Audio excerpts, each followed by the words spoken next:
Bitcoin ou Ether? Bitcoin. C'est vrai qu'on oublie parfois que le secteur bancaire n'est pas infaillible. Ça me pesait beaucoup d'avoir autant de process, autant de structures. Et donc j'avais un vrai besoin de liberté. Et la meilleure manière de convaincre, c'est plutôt d'inspirer confiance, quoi. Le Crypto Daily. Mon nom est Benjamin Cohen. Et vous êtes bien sur les interviews du Crypto Daily. L'interview est claire en 15 minutes chaque samedi.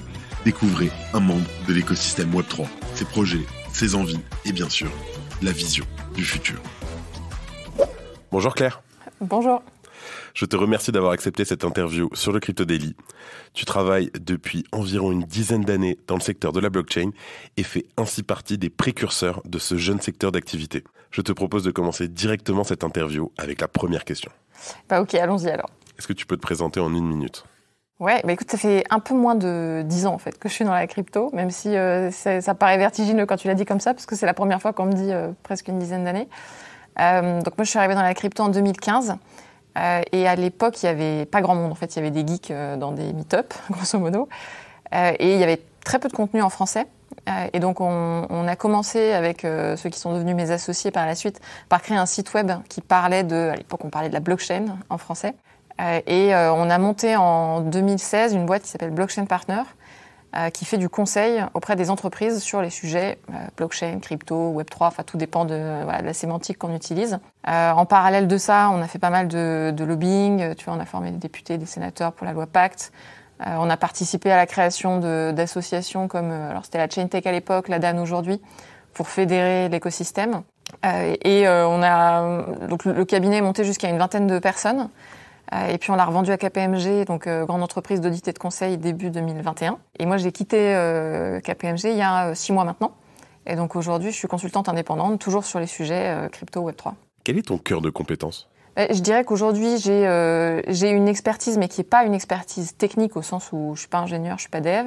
J'ai pas une expertise juridique non plus, mais j'ai une expertise que je qualifierais de généraliste sur ces sujets, c'est-à-dire que j'ai une vision finalement très large des problématiques que peuvent avoir les entreprises sur les sujets blockchain, crypto, de la manière dont elles les abordent. Et donc je fais alors bien sûr beaucoup de pédagogie parce qu'on a commencé par ça il y a 7-8 ans, mais j'aide les entreprises à gagner du temps sur ces sujets-là. Donc en général, c'est des boîtes, je dirais non crypto, donc plutôt des grands comptes, qui viennent me voir, qui ont des idées ou des projets parfois assez avancés, et qui ont besoin de gagner du temps en identifiant très vite les risques liés à leur projet. Est-ce qu'elles sont en train de faire n'importe quoi ou pas? Est-ce que c'est la bonne stratégie? Est-ce qu'elles vont sur les bons protocoles? Quels sont les risques juridiques? Et donc moi, je les aide à identifier tout ça et à suivre aussi les différentes problématiques qui peuvent se poser au cours des projets. Tu as récemment quitté KPMG. Quels sont tes objectifs professionnels actuels ? Alors je dirais qu'en quittant KPMG, c'était une grande étape parce que donc moi j'ai commencé juste après l'école en 2015 et donc c'était toute ma carrière en fait, Blockchain Partner KPMG. Donc c'était une grande étape de partir. Je l'ai fait parce que moi j'arrivais au bout d'un cycle en fait. J'avais accompagné plein de boîtes, j'avais recruté des gens, j'avais managé des gens dans des périodes qui étaient cool de croissance et aussi dans des périodes difficiles, tu vois, de bear market, de Covid. Et donc je suis partie parce que j'avais besoin aussi de me retrouver un peu seule avec moi-même, de remettre les mains dans le cambouis parce que je faisais beaucoup de management. J'avais envie de retrouver un peu l'expertise, tu vois, de moi-même, aller refaire de la veille que j'avais plus le temps de faire. Et honnêtement, au moment où je suis partie, j'avais aussi sincèrement besoin d'un peu de repos. Donc j'ai commencé par prendre 2 mois de vacances. Et mes objectifs professionnels aujourd'hui, je dirais que c'est de continuer à gagner plus d'expertise sur mes sujets. Donc toujours blockchain, crypto, Web3. J'ai le sujet climat qui m'intéresse aussi beaucoup, que je creuse, alors toujours en lien aussi avec les sujets crypto. Et donc je propose des prestations à mes clients d'ailleurs sur ces sujets-là pour analyser l'impact énergétique de leurs projets crypto. Et donc là, honnêtement, mon objectif, moi je me suis fixé 1 an quand je suis partie de KPMG pour voir aussi si je pouvais avoir une activité en tant qu'indépendante qui déjà roulait financièrement, mais qui aussi me convient en termes de rythme de vie et de stimulation intellectuelle. On va retourner un petit peu sur ton expérience chez KPMG. Tu étais CEO, c'est bien ça ? Alors j'étais CEO de Blockchain Partner et cofondatrice. Et chez KPMG, mon titre officiel, c'était directrice blockchain et crypto. Quel a été ton rôle dans cette entreprise Blockchain Partner qui ensuite a été rachetée par KPMG au fil des années ? Alors ça a un peu évolué, mais ce qui était drôle, c'est qu'on avait avec mes associés initiaux... C'est qui on? Alors ouais, je dis on, donc on était 4 au début, donc avec Alexandre Stachenko qui est aussi une figure toujours présente dans le secteur crypto, et 2 autres amis d'école, Antoine et Clément, qui sont partis il y a 2 ou 3 ans. Et donc on a monté ça à 4 en 2015-2016. Et donc c'est vrai qu'on avait des profils qui semblaient relativement similaires puisqu'on avait fait la même école. Et en fait, on avait quand même des personnalités très très différentes. Et donc assez rapidement, on s'est spécialisé. Moi, je dirais que j'avais un rôle de management important, donc m'assurer que tout se passe bien dans l'équipe. Un rôle de pompier, enfin toi, quand t'es CEO, dès qu'il y a un gros problème avec un client, c'est toi qui vas le régler. Un rôle de représentation, à la fois en avant-vente auprès des clients et puis dans les médias. Et un rôle, même si c'est pas forcément moi qui le gérais principalement, quand même de gestion administrative et financière. Voilà, pour vérifier que les chiffres suivent et qu'il n'y a pas de taxes payées en retard, quoi. Effectivement. C'était quelle école que vous avez fait? On a fait l'ESCP, qui est l'école de commerce. Pourquoi, après avoir continué l'aventure et traversé plusieurs changements de structuration de ton entreprise, as-tu décidé de passer à autre chose? Alors, pour des raisons surtout personnelles. Parce que à ce moment-là, si tu veux, déjà j'étais dans une très grande entreprise, alors que moi j'avais connu que l'entrepreneuriat pendant 5-6 ans. Et alors beaucoup d'entrepreneurs te le diront, hein, c'est très difficile quand tu as entrepris et que tu as connu la liberté d'entreprendre, ensuite d'entrer dans un grand groupe. Et donc même si, tu vois, moi j'avais une manager qui était très sympa, ça me pesait beaucoup d'avoir autant de process, autant de structures, et donc j'avais un vrai besoin de liberté quand même. Et en plus de ça, si tu veux, moi j'avais déjà connu tu vois, le management d'équipe, le recrutement, je l'avais déjà fait. Donc je sentais que ça m'excitait plus, si tu veux, de recruter des gens, de faire des offres d'emploi, des entretiens et tout. Ça m'intéressait plus tant que ça. Ça me manquait d'aller les mains dans le cambouis, retrouver l'expertise des vrais sujets, sans être quelqu'un de très technique, d'aller quand même suivre ce qui se passe sur, tu vois, les layers tout sur Ethereum, sur Lightning Network, sur ce genre de choses. Donc voilà, donc j'avais besoin de me retrouver aussi, de me poser pour savoir ce que je voulais faire. Et puis voilà, j'arrivais à la fin d'un cycle. Donc après 7 ans sur un métier, c'est aussi normal de vouloir tester autre chose. Le secteur crypto et encore plus le secteur Web3 est aujourd'hui en majorité composé d'hommes. Pourquoi selon toi? Voilà, c'est une vaste question, mais je pense qu'il y a plein de raisons différentes. Déjà, tu as une raison simple qui est que c'est un secteur qui est nouveau, qui est technique. Donc ça veut dire que les profils qui vont être dans ce secteur-là, c'est des profils, je dirais, assez entrepreneurs et des profils assez techniques. Et c'est des profils sur lesquels statistiquement, tu as moins de femmes aujourd'hui. Alors là aussi, pour plein de raisons, on peut toujours trouver la cause derrière la cause, mais de facto, c'est un secteur qui est à l'intersection de plein de sujets sur lesquels tu as généralement majoritairement des hommes, y compris sur la partie finance, où souvent tu as des hommes aussi. Donc maintenant, les raisons qui font que tu as plus d'hommes dans ces secteurs-là, tu vois, est-ce qu'elles sont sociales, acquises, innées, génétiques, pas génétiques? Franchement, je vais pas m'aventurer dans ce débat qui est ultra compliqué. Ce que j'observe quand même, c'est un phénomène, je dirais, de cercle vicieux, où quand, pour une raison X ou Y, à un moment donné, t'as on va dire une très grande majorité d'hommes dans un secteur, mais on pourrait faire le même raisonnement sur d'autres secteurs avec les femmes, hein, c'est plus difficile pour le sexe opposé de se projeter dans ce secteur-là. C'est-à-dire que tu vois, par exemple, tu regardes les infirmiers qui, en fait, sont en écrasante majorité des infirmières. C'est plus difficile pour un homme de se dire « je vais être infirmier » parce qu'en fait, mentalement, tu te projettes quand même un peu moins dans le truc parce que c'est surtout des femmes qui exercent ce métier. Et c'est un peu pareil dans la crypto, si tu veux. Moi, je vois beaucoup de femmes qui ont quand même pas tellement l'impression que c'est pour elles aussi parce que, à un moment, quand tu vas dans un meet-up et que t'as que des mecs, tu vois, c'est juste un peu plus difficile de te projeter. Ce qui ne veut pas dire que tu ne peux pas y aller, hein. Je vois plein de femmes qui sont bien accueillies dans ce secteur-là. Mais donc, je pense que c'est important de lutter un peu contre ce cercle vicieux-là. Merci. On a souvent entendu que, effectivement, c'était parce que c'était très tech et c'était un milieu assez masculin. Est-ce que toi, dans tout ton parcours et depuis donc, ces 8 dernières années, parfois tu as eu des difficultés parce que justement tu étais une femme? Oula, plein de fois. Mais je peux passer 1 heure dessus. Plein de fois. Bah, j'en ai déjà parlé plein de fois des journalistes, mais oui, ça va être...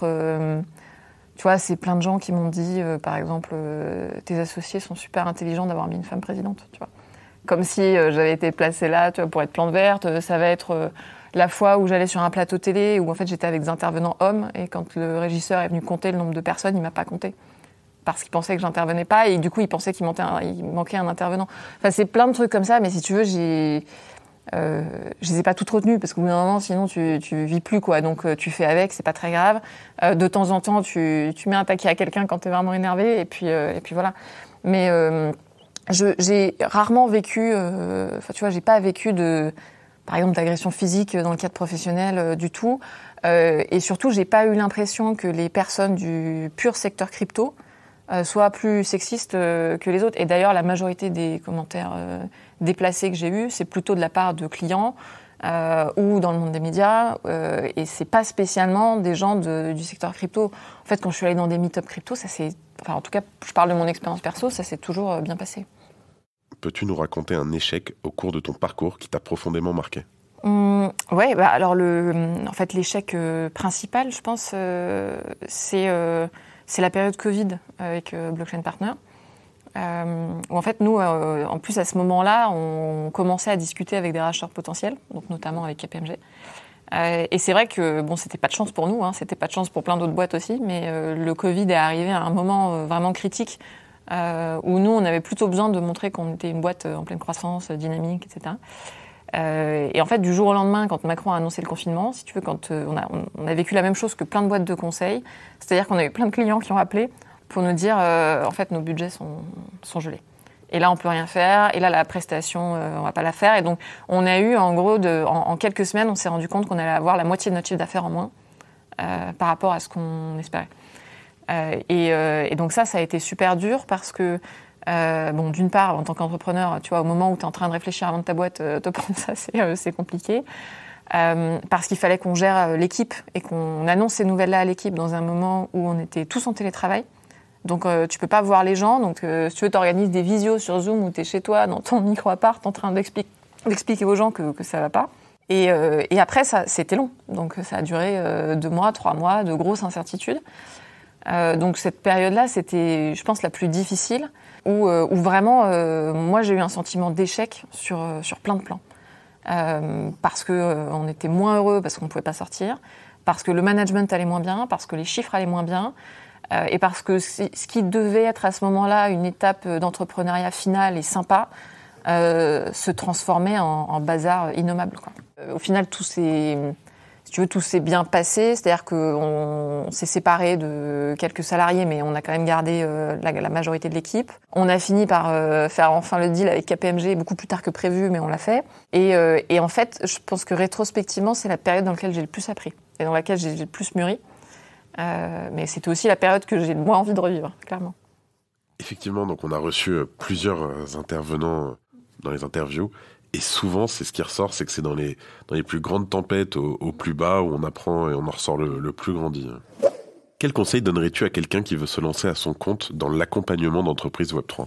Alors, pas évident. Il y a plusieurs, je dirais qu'il y a plusieurs aspects essentiels. Alors déjà, évidemment, il faut quand même bien connaître les sujets crypto Web3. Donc ça passe par, je dirais, de l'auto-formation, donc beaucoup de veille, mais aussi beaucoup de rencontres, donc aller dans des meet-up, etc. Mais ça, en général, les gens qui veulent faire ça sont assez débrouillards, donc ils arrivent à se former pas trop mal. Puis aujourd'hui, il y a beaucoup de contenu, tu vois. Il y a ton podcast, mais il y a plein de vidéos YouTube, il y a plein de médias, il y a plein de choses. Il y a un super livre que tu as coécrit avec avec Alexandre. Il y a un super livre que j'ai coécrit, exactement. Donc, il y a plein de ressources pour se former. Donc ça, c'est le premier conseil, mais qui est évident.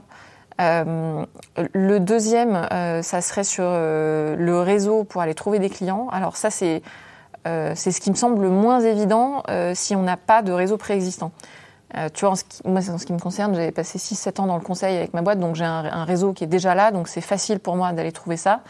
Mais c'est vrai que si tu n'as pas de parcours professionnel préexistant avec des contacts dans les entreprises, c'est forcément plus difficile. Donc là, il n'y a pas de secret, il faut aller à des événements, il faut distribuer des cartes de visite, voilà, faut pas avoir peur d'aller démarcher et de rencontrer des gens, donc faut pas être timide. Et après, quand on est freelance, moi, c'est un truc que j'ai découvert récemment. Il faut organiser son agenda Et il ne faut pas rester chez soi à regarder dans le vide, parce que sinon, on ne fait rien et on se laisse porter par le temps qui passe. Donc mon conseil, c'est vraiment de s'organiser des créneaux dans son agenda et de sortir de chez soi et de se dire, voilà, je vais, quitte à aller dans un café, bosser 2 heures pour se motiver et faire des trucs. Et en fait, il ne faut pas attendre la motivation avant de bouger. Il faut vraiment bouger d'abord et la motivation arrive après. Donc tu as coécrit un livre avec Alexandre. Est-ce que tu peux nous en parler rapidement ? Bien sûr. En fait, pourquoi on a écrit ce livre ? Parce que souvent nos clients ou nos proches nous demandaient qu'est-ce que vous conseillez comme livre. Et souvent, c'est des gens qui étaient vraiment débutants sur ces sujets-là, qui étaient non techniques. Et on était très embêtés parce qu'on n'avait pas 50 livres à leur proposer. Et c'est vrai que la plupart des livres sur le marché, soit étaient quand même très techniques, pas très accessibles, même si on les trouvait, nous, passionnants. Mais bon, un livre pour nous, c'est pas un livre pour des débutants.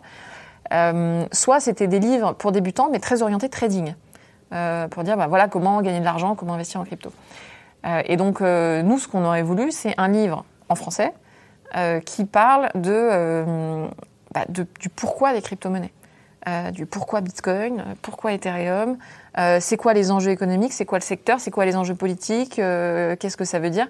Et donc, on était frustrés qu'il n'y ait pas ce livre-là. Et donc, c'est vrai que quand un éditeur nous a approchés, on s'est dit, ok, banco, c'est le bon moment et écrivons ce livre-là.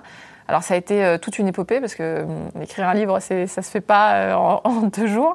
Mais on y est arrivé, on est super content de la sortie et des commentaires très positifs que le livre reçoit. Donc voilà, ça s'appelle Bitcoin et crypto-monnaie facile. Et c'est dispo sur, je crois, toutes les plateformes, toutes les librairies. Partout, je confirme. C'est vrai que c'est un des livres que je recommande principalement au début, aux débutants. Ouais. Celui-là avec celui de Cryptos. Oui, qui est très bien également, effectivement.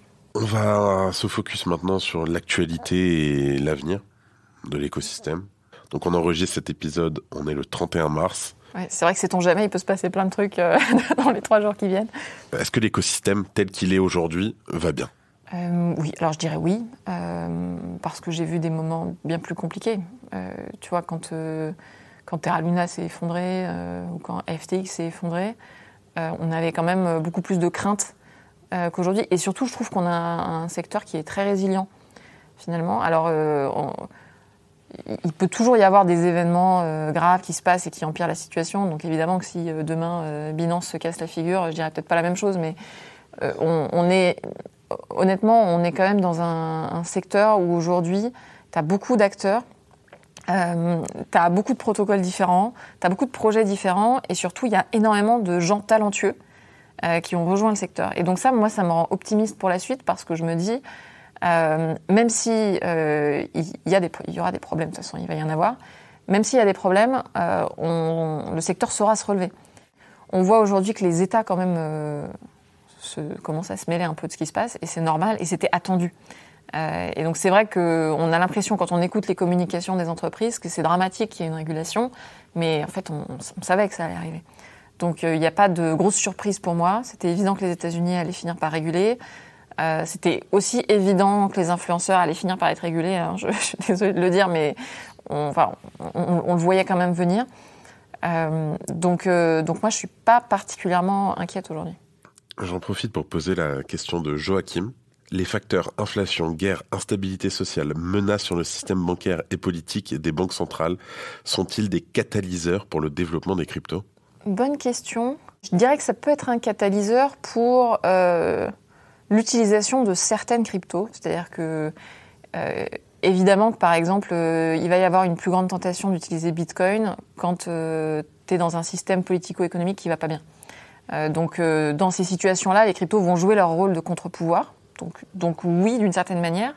En revanche, il ne faut pas s'imaginer que plus les choses vont mal, plus les cryptos vont aller bien. Ce n'est pas aussi simple que ça. Et d'ailleurs, on a vu que le développement, en tout cas la hausse de la capitalisation des cryptos lors du dernier bull run, était plutôt drivé par des investisseurs institutionnels qui venaient investir de l'argent parce qu'ils avaient des liquidités et parce que les banques centrales essayaient de sauver le système. Donc, en fait, on peut très bien aussi avoir un développement des crypto-monnaies en tant qu'actif financier, en tant que, remplacement d'une partie du système financier, parce que les choses vont bien, parce qu'il y a des investissements massifs. Donc c'est pas aussi simple que ça, et c'est pas aussi simple surtout parce que le secteur est pas homogène. Tu as des cryptos différentes qui ont des rôles différents. Et donc un truc comme Bitcoin, par exemple, ne va pas se développer pour les mêmes raisons que l'infrastructure Ethereum. Quel est ton avis aujourd'hui sur la défaillance de certaines banques américaines ou suisses, par exemple, et son impact sur les cryptos?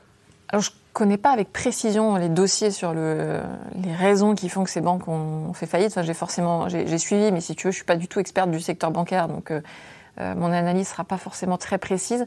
Mais ce que j'ai trouvé intéressant dans toute cette histoire, c'est quand même qu'on s'est rendu compte que certains projets qui étaient vus comme très sécurisés dans la crypto, parce qu'ils avaient des liens très forts avec le secteur bancaire, avec les régulateurs, pouvaient être pénalisés, je pense notamment à l'USDC Circle, pouvaient être pénalisés parce que, justement, il y avait un risque sur ce secteur beaucoup plus traditionnel. Et donc, c'est vrai qu'on oublie parfois que le secteur bancaire n'est pas infaillible. Maintenant, je trouve qu'il y a une tentation très forte dans la crypto de se dire regardez, les banques font faillite, vive la crypto. Bon, voilà, FTX a fait faillite aussi. Enfin, faut pas non plus trop faire les malins, quoi. Mais forcément, moi, je ne souhaite pas du tout que le secteur bancaire ait des difficultés pour que la crypto ait du succès, quoi. Je pense que le secteur bancaire va être amené à tout simplement se moderniser avec les cryptos. Et ça sera une dynamique tout à fait normale de modernisation technologique d'un secteur. Merci d'écouter le Crypto Daily. On va se concentrer un peu sur la France. Qu'est-ce que tu penses de l'arrivée des acteurs américains et internationaux, Coinbase, Binance, Circle, sur le marché européen et notamment français? Je suis partagée parce que, évidemment, que c'est une très bonne nouvelle pour la France, dans le sens où ça fait des emplois en France. Donc, d'un point de vue économique, je pense que c'est une bonne chose. Et surtout, ça montre que la France est bien positionnée. Et derrière, ça permet de créer un écosystème local de talents. Et ça, c'est très souhaitable pour la France. Tu vois, moi qui vis à Paris, je suis ravie de cette nouvelle-là. Maintenant, je trouve qu'on s'en réjouit beaucoup. Et peut-être un peu trop, dans le sens où on ne devrait pas se contenter de ça, en fait. Si tu veux, on ne devrait pas se dire c'est génial, on a des acteurs américains chez nous. En fait, moi, ce que j'aurais voulu, franchement, c'est qu'on ait des géants français, des géants européens, tu vois, qui soient des... j'aurais voulu qu'on ait un gros exchange français ou européen. Et aujourd'hui, on a des exchanges français, mais qui, en termes de taille, n'ont pas du tout la même dimension que des Coinbase ou Kraken ou autres. Je trouve que c'est dommage de se contenter de l'arrivée de ces acteurs-là sur le territoire. Et qu'on aurait dû, pour notre souveraineté et notre indépendance vis-à-vis des États-Unis, privilégier le développement d'acteurs vraiment européens.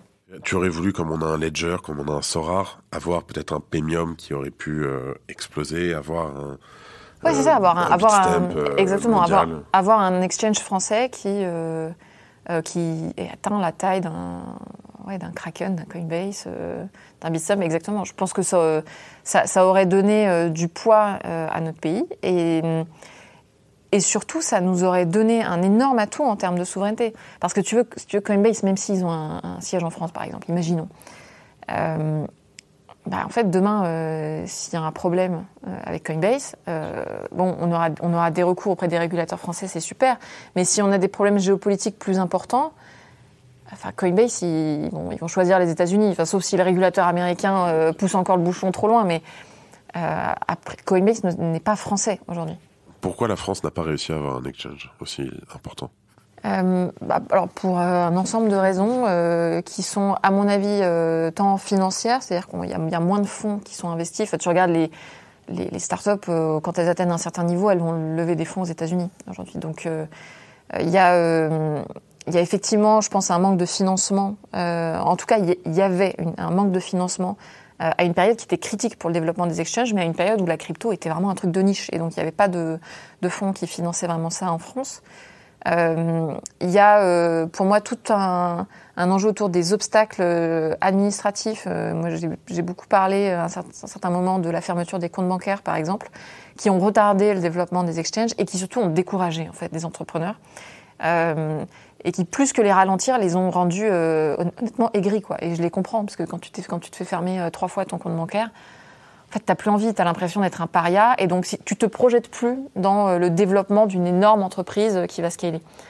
Donc ça a joué. Et après, tu vois, je sais pas si la réglementation PSAN a beaucoup joué ou pas. Je pense que ça a été un peu lourd pour des petites boîtes, mais je sais pas si c'est le point le plus majeur. J'imagine que vous avez accompagné beaucoup de boîtes pour leur enregistrement PSAN. Alors en fait non, parce que on n'était pas des avocats, donc si tu veux, en général les boîtes qui accompagnent les PSAN, ça va être plutôt des cabinets d'avocats. Donc on n'a pas tellement bossé pour des plateformes d'exchange. Moi j'en ai côtoyé beaucoup parce que dans l'écosystème, je vais pas dire que je les connais tous, mais j'en connais une bonne partie. Et on a pu travailler avec certains d'entre eux, notamment en partenariat chez certains clients. Mais effectivement, j'ai vu certains de ces acteurs avoir besoin de beaucoup de temps pour avoir des réponses de l'AMF, par exemple, à certaines périodes où l'AMF manquait de personnel et où en fait tu mettais 2 mois, 3 mois à avoir des réponses, tu mettais 6 mois à être enregistré. Donc c'est vrai que tu vis toujours un peu dans l'attente d'une réponse du régulateur. Maintenant, je ne sais pas si c'est nécessairement beaucoup mieux à l'étranger. Je pense qu'aux États-Unis, il y a plein de gens qui profitaient du flou juridique et donc qui ont pu se développer plus facilement. Ailleurs en Europe, je ne sais pas si c'était beaucoup mieux qu'en France. Et maintenant, c'est dur aux États-Unis. Et maintenant, c'est dur aux États-Unis, oui, très clairement.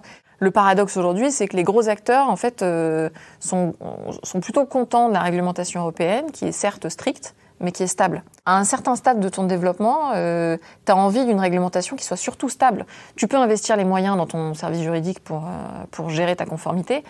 Donc c'est pas trop grave si la réglementation est stricte, mais par contre si elle change tous les 4 matins, c'est infernal parce que tu peux pas gérer une grosse entreprise avec une réglementation qui change trop vite. Il y a une loi qui a été votée hier, Claire, sur les influenceurs en France. Est-ce que tu peux nous dire un petit mot à ce propos? Tu nous disais un peu plus tôt que que tu savais que ça allait arriver. Est-ce que pour toi elle est bonne comme elle est ou il y a quand même des choses à modifier? Non, en fait, moi, très honnêtement, je souhaitais qu'une loi arrive parce que, tu vois, ça fait 6-7 ans que je suis dans la crypto et j'ai vu des trucs qui ne devraient pas exister, quoi.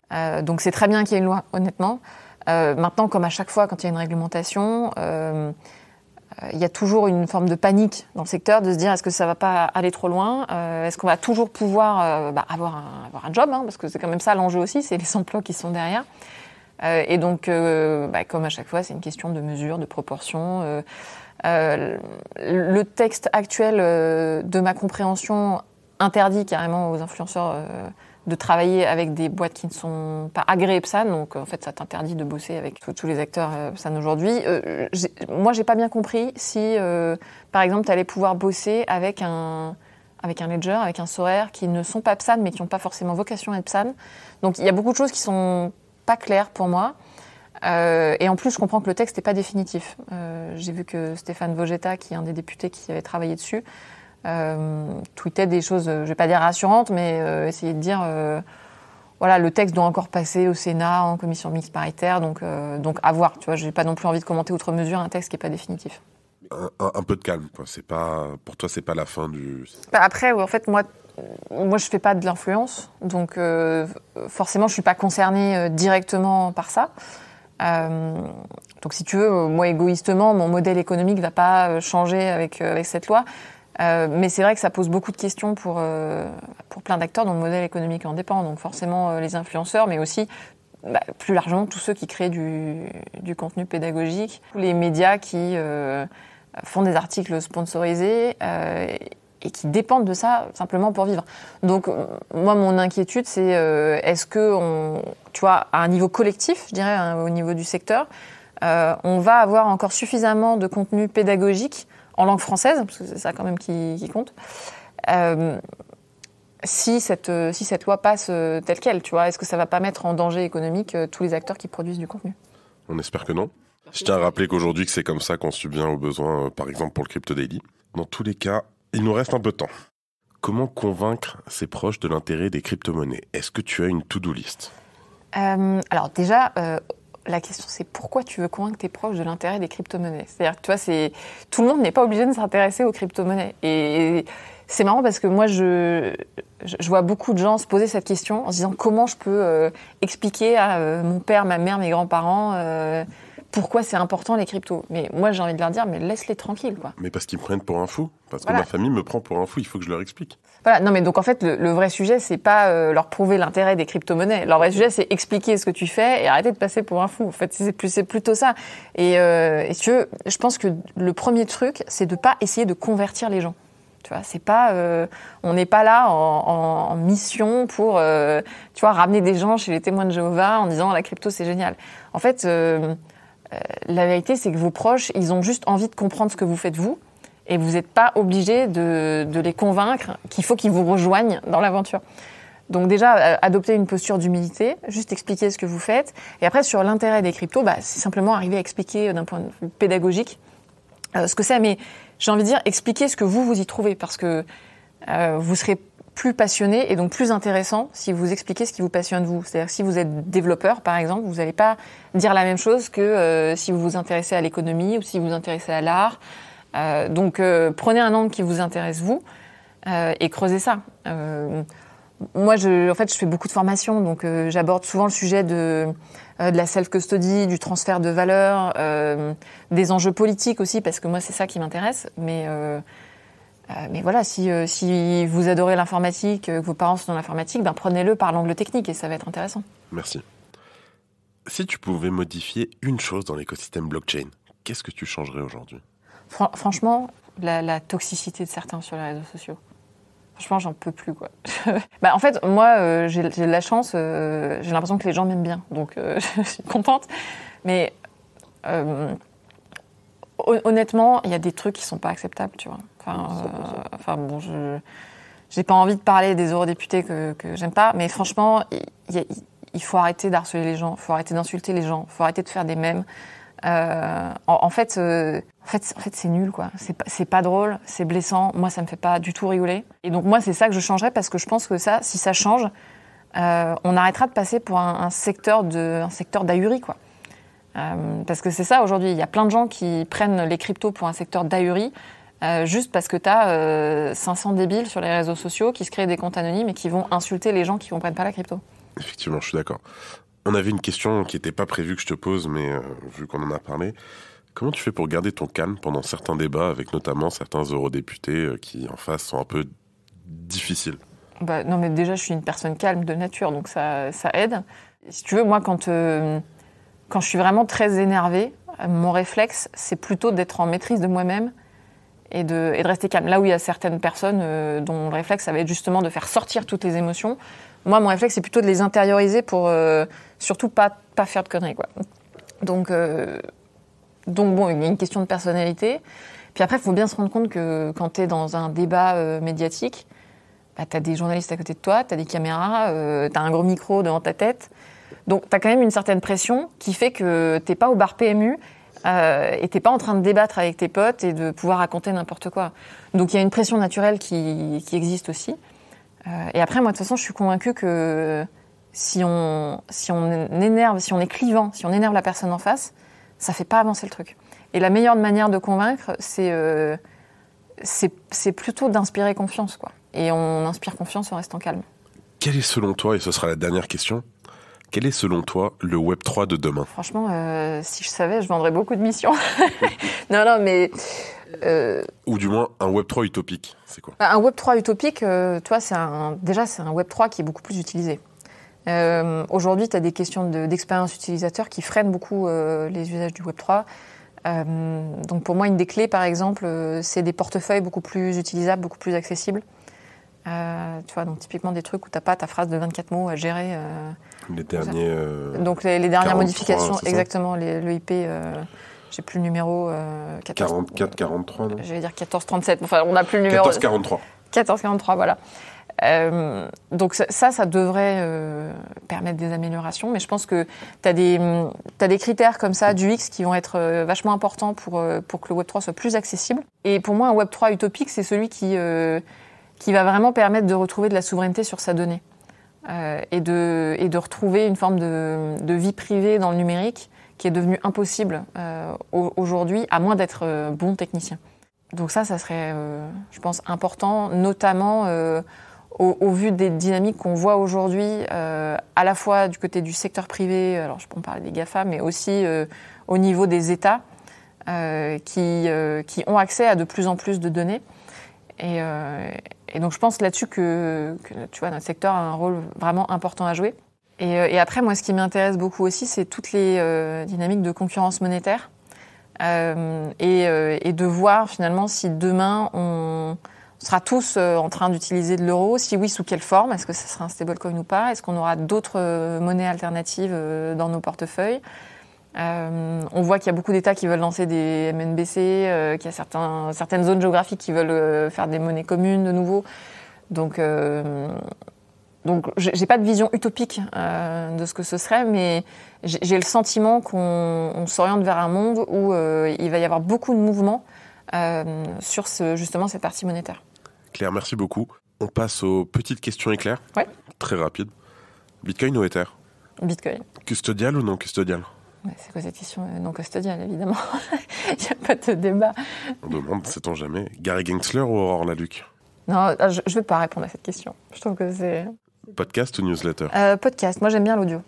Claire, je te remercie d'avoir accordé aux auditeurs et à moi une partie de ton temps. Nous avons pu ensemble discuter actualité blockchain et en apprendre beaucoup sur l'écosystème grâce au partage de ton expérience. Maintenant que tu as vécu l'interview, c'est à toi de me dire qui tu souhaiterais écouter prochainement dans notre chronique interview. C'est vrai, mais alors moi mon problème c'est que je ne sais pas qui tu as déjà interviewé. Donc moi je peux te proposer plein de noms. Tu as déjà interviewé Yorick? Non. Eh ben voilà, je vais nommer Yorick. Ça sera une interview très Bitcoin, hein, mais ça sera très bien. Yorick, garde tes DM ouverts, on arrive. Claire, bonne continuation à toi et à bientôt. Et on se retrouve, j'imagine, à Biarritz en août. Bien sûr. Pour Surfing Bitcoin. C'était Claire Balva sur le Crypto Daily. C'était Benjamin pour le Crypto Daily. Merci et à très vite.